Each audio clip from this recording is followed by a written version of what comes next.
Hello and welcome everyone, it is me the Lover, also known as Power to Do, is back for you with another deck profile and another viewer suggested one.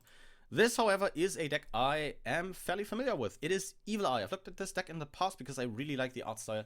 And yeah, let's run down the deck, maybe look at a couple test hands to give you guys an idea what kind of setups you can be aiming for with this deck. And then hit you guys with some closing thoughts. So let's jump right into it. We're starting off the main deck here with 3 copies of Cersei, Watcher of the Evil Eye. This is your main normal summon. Adds you any Evil Eye card from your deck to your hand on normal summon, and also if he's equipped with the Evil Eye of Selene, is a quick effect to target a special summon monster your opponent controls, pop it. You will, however, have to destroy one of your own cards during the next standby phase. On the topic of that Evil Eye of Selene, let's talk about it real quick. You can only equip this to an Evil Eye monster. This is an equip spell. The equip spell makes it so that the equipped monster can't be destroyed by battle or opponent's card effects, and also can't be targeted by card effects. Which is pretty good protection, I do have to say. Destruction immunity already is something that some decks can really struggle with, even if, every deck almost always has a Link 3 out to that. However, the targeting protection does make for a pretty sick addition here. I think a famous example during the last years was Dragoon. A lot of decks really did struggle with outing that guy. And being, non-destructible and non-targetable can prove quite formidable. What this does for its effects is that each time you activate the equipped monster's effect or you activate an Evil Eye spell trap, the equipped monster gains 500 attack, and if it does, you lose 500 life points. This attack gain stays even if this leaves the field. Which can make your Cersei or whatever equipped Evil Eye monster you have pretty sizable, to be honest. And also, if this is in your graveyard, you can pay 1,000, banish another Evil Eye spell trap except an Evil Eye of Selene to set this card back into your spell trap zone. So you do have some built-in recycling there. A very crazy equip spell that kind of makes this into a kind of protect the castle deck. A gameplay style that I think is not really explored a whole lot in modern Yu-Gi-Oh! Which I think is a shame. I really like, Towers Turbo, protect the castle decks. And I think this is pretty much right on the money when it comes to that. Then we have 1 copy of Medusa here. This adds you an Evil Eye card back from your graveyard on normal summon and is a DD Crow if she's equipped with the Evil Eye of Selene. You can banish a monster from your opponent's graveyard at quick effect speed, but you will have to banish a card from your graveyard during the next standby phase. For the Familiars, we're playing 3 of a new card in Basilisk, Familiar of the Evil Eye, a new release from Photon Hypernova, or fairly new, I'd say. February, I believe. If you control an Evil Eye monster, and this is in your hand or graveyard, you can quick effect special summon this guy, kind of combining the best of both worlds from the other 2 Familiars, since Catobal Pass can only be special from the graveyard while you control an Evil Eye monster, and Basilius has to be special from the hand. Basilisk has another very neat effect, which is that you can quick effect during your opponent's turn. After this effect resolves, link summon an Evil Eye Link monster with Evil Eye Link monster using monsters you control as material. And when you do, you can also use Evil Eye equipped spells you control as Evil Eye monsters. The weather painters would like a word with you, link summoning with spell cards. Pretty sick card all around. Makes for a good extender to maybe go into a Gorgon or a Cersei on a turn 1 even. But generally, just a great card, and the link summoning on your opponent's turn makes for some pretty sick plays when you have used a Cersei or a Medusa effect to disrupt your opponent, to maybe turn that Cersei, Medusa, and Evil Eye of Selene and this guy into a big Cersei and have some more disruption that way. Catobal Pass Basilius make for some more neat extenders. Catobal Pass is able to protect your Evil Eye cards until the end of the next turn. You can select one and just can't be destroyed by your opponent's card effects until the end of the next turn, which is pretty neat. Basilius has a very sick effect. You can, during the main phase, send an Evil Eye spell trap from your deck to the graveyard, which you do have an equipped spell for that, the Evil Eye of Gorgoneo. This is your second equipped spell. You can also equip this only to an Evil Eye monster. Only activate 1 of those per turn, and this card's name becomes Evil Eye of Selene while it's in your spell trap zone, which is very important since most of your Evil Eye cards gain bonus effects by that. While your life points are lower than your opponent's, this gives your monster attack equal to the difference, which is pretty neat. But you won't be equipping this much, as you will mostly be sending this to the graveyard, because you can banish this card from your graveyard and discard an Evil Eye card to add an Evil Eye spell trap from your deck to your hand, which is a very powerful way to kind of, complete your setups, to get that additional search and for another piece of disruption. Running out the monster lineup are 3 Ash Blossom and Joyous Spring, and then we move on to another very crazy new card from Photon Hypernova. This is Evil Eye Resurrection. This sends an Evil Eye monster and an Evil Eye spell trap from your deck to the graveyard, and adds an Evil Eye equipped spell from your deck to your hand, which is crazy. Absolutely crazy. A Foolish Burial for 2 and also adds like the central card of your deck to your hand. Damn, sign me the fuck up. But you will lose 500 life points if you activate a non-Evil Eye card or effect that turn. Doesn't really hurt you as much. Like, that's mainly just there for flavor, I guess. Also, you can, if you link summon an Evil Eye Link monster, banish this from your graveyard to equip an Evil Eye equip spell from your deck to you know, one Evil Eye Link monster you control. Makes for like a good way if you like went for like a Basilisk play on your opponent's turn to like equip a Selene onto like a Cersei or a Gorgon to have, you know, their quick effects live, which is pretty neat. For other Evil Eye spells, I'm playing one copy of Awakening. Makes for a good extender, as this is able to special summon an Evil Eye monster from hand or graveyard, or if Evil Eye of Selene is in your spell trap zone, you can special summon an Evil Eye monster from your deck instead. If you are looking for some like more follow-up or recycling, Evil Eye Repose is a pretty good card. This allows you to banish an Evil Eye card from your graveyard to draw 1. And also, if this is destroyed by a card effect, you can target up to 3 of your banished Evil Eye cards and returns them to the graveyard, to kind of give you continuous draws over, you know, the course of a duel, and then maybe put like some banished Gorgoneos back into your graveyard for some more searching. Playing 3 Extrav in this deck, you can definitely run Prosperity. If you run Prosperity, you can of course like run a more varied extra deck. Since you're playing a lot of level 3 Fiend extenders, DDD Stone King Darius in combination with Marquinex, Divisor King Diaz Marquinex makes for a pretty good additional endboard piece if you happen to open like a lot of your familiars, since you can most likely put 2 of those onto the board and then just make like a Divisor King Marquinex, which is a pretty sick card, I do say so, if I do say so myself. I'm playing Extract here mainly because I was like probably looking to build this IRL. Playing a Terraforming a Caught by the Grave here, we talked about the equip spells, so let's move on to the field spell. Evil Eye Domain Pareidolia.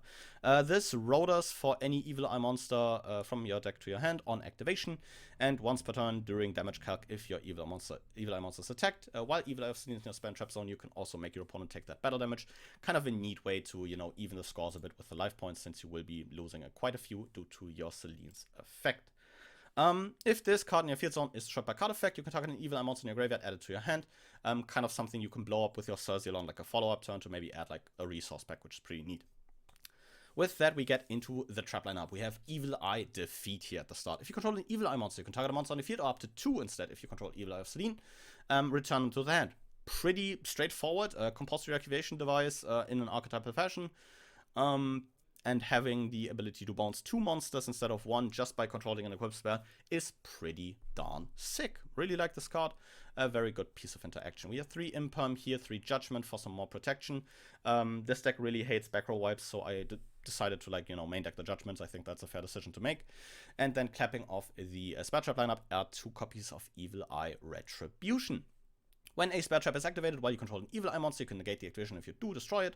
Fairly straightforward. And if Evil Eye of Selene is in your spell and trap zone, this card's activation can't be activation and effect can't be negated. I'm casually bumping this up from a spell speed 3 to a spell speed 4. That probably rarely won't matter until you're like, unless you're like actually playing like a control mirror. But I think in those control mirrors, this can come in quite clutch. For the extra deck, this is something that vaguely resembles something you'd play with extra. Playing 2 Underworld Goddess because Underworld Goddess is cool, and having a Link 5 way to maybe out like a Towers is pretty sick. And Unchained Abomination because I felt like it was on theme. And then we move on to the first Evil Eye Link monster, Zerziel, Ruler of the Evil Eye. This takes 2+ Evil Eye monsters. And if this card was link summoned using a monster with 2600 or more attack, it can make a second attack during each battle phase. And if this is equipped with the Evil Eye of Selene, you can quick effect, target a card your opponent controls, destroy it. And once during the next standby phase, after this effect was activated, you have to negate the effect of an effect monster this card currently points to. It's just upgraded Zerziel. Fairly straightforward. The double attacking is sick, makes like linking off like a 3k Zerziel a bit less bad, since you can probably punch twice with this guy, and the quick effect pop is just like a bit better. Playing 2 Unicorn, 2 Phoenix, and 2 Cerberus here for some added extra deck removal. just because, you know, we'd like some toolboxing. And then we also play 3 copies of Gorgon, Empress of the Evil Eye. This takes 2 monsters, including an Evil Eye monster, gains 100 attack for each Evil Eye card with different names in your graveyard, and if this is equipped with the Evil Eye of Selene, you can quick effect, target an effect monster your opponent controls, negate its effects until the end of the turn. Pretty sick piece of interaction. You can definitely go for her if you have like a bit more steam in your hand on a turn 1 basis. But if you've activated this effect during the next tempo phase, you will have to destroy 1 monster this card points to. But, you know, with the deck just kind of taken care of here, I think we'll jump into a couple test hands so I can show you guys maybe a couple setups that you could be aiming for. With that, we have our first 5 cards here. I think, you know, leading with a Pot of Extravagance is a no-brainer here. We banish 6 so that we can draw 2 cards. Very good draws here. I do like going for a Terraforming here. Since we're trying to find the field spell, we do already have like a Cersei and a Selene in hand, so we can grab some archetypal back row here. Go for the field spell here.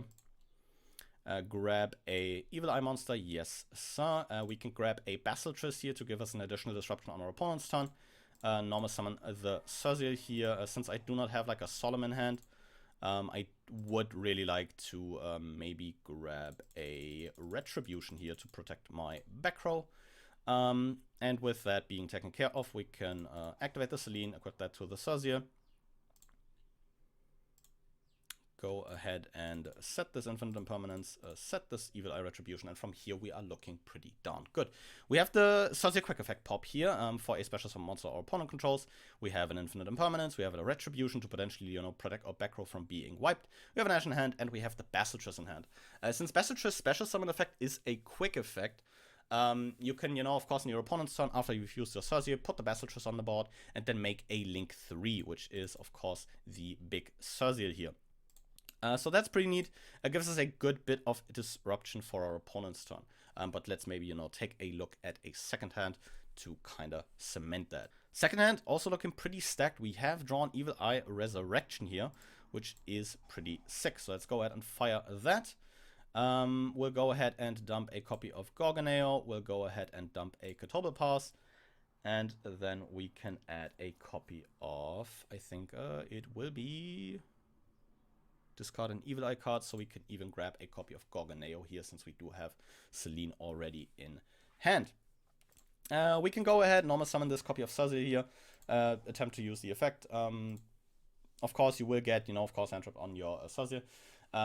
Once again, we don't really have like a way to get to anything big here, so let's grab a Retribution. Go ahead and banish the Gorgoneo here, send another copy, and then we can add a defeat to kind of get to all of our, you know, archetypal back row here. If you want, you can of course, you know, equip the Selene first so you have like a bigger Cersei. I don't really think that makes like a huge difference in the long run. So once again, we are pretty much set up with everything we need. I did send Catobal Pass here, which is kind of a misplay. So if you want like again, you know, disruption on your opponent's turn, since the Basilisk summon is quick effect speed, you can of course send the Basilisk here. But sending Catobal Pass Basilisk basically it just raises the ceiling of this end board by like 1 disruption, so you kind of have to like take your chances there. You could also send summon the Basilius here. I don't really like making the links on turn 1 because it takes like a good bit of resources out of your hand, which in all honesty I'd like usually for a follow-up turn. But generally you are pretty flexible in your setups and you easily can get to your archetypal back row. Since the deck has a lot of searching now between like, you know, the Gorgoneo and Graveyard effect, the Cersei on normal summon, and especially the new card. But let's, you know, get back to the deck and maybe close this one off. Well, deck's pretty sick, like, not gonna lie. For like a control deck, this is a fairly big. For control deck, you are able to like fairly easily assemble like a big bungus, since the Evil Eye of Selene boost stacks up pretty quickly, and your Cersei will most likely hit 3k by the end of the first turn. Basilisk and Resurrection make for some great pieces of like legacy support. It isn't max circular, but it's pretty close. Cards that essentially do like 3 different things that are insanely good for the archetype. Sometimes Konami just wants to make this stuff playable. And yeah, that results in cards like Resurrection and Basilisk, I guess. So generally, yeah, if you're looking for like maybe a very interesting control deck that plays this kind of protect the castle gameplay style, has some decent option as mentioned. If you're running Prosperity over Extrav, which I think is a very fair decision to make, you can opt for like a more diverse extra deck with, you know, some options like the DDD package to make like a Stone King Darius into DSX Machinax. You do have quite a few options here. You know, staple spaces are also there. The Ashes, the Imperms, the Judgments, and possibly also like these 2 slots here can be swapped around to your own leisure. You can maybe also look to cut down the Evil Eye back row to 1 piece each. So you do have like around about like 12 to 14 flex spots, which is pretty neat. In general, really like taking a second look at this. I think this was another suggestion by Plusquamperfect, so huge thank you for that. You definitely nailed my taste in decks. But yeah, let me know what you thought of this deck profile down below. And with that out of the way, I will thank you guys very much for watching and see you guys again next time. But until then, goodbye.